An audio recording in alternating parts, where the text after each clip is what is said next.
بسم اللہ الرحمن الرحیم۔ السلام علیکم ورحمۃ اللہ وبرکاتہ۔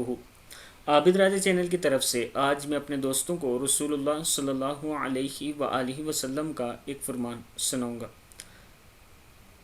اپنے بھائی کا گوشت کس نے کھایا؟ حضرت ابن مسعود رضی اللہ تعالیٰ عنہ فرماتے ہیں، ہم لوگ حضور اکرم صلی اللہ علیہ وآلہ وسلم کے پاس بیٹھے ہوئے تھے، ایک آدمی اٹھ کر چلا گیا۔ اس کے جانے کے بعد ایک آدمی اس کے عیب بیان کرنے لگا۔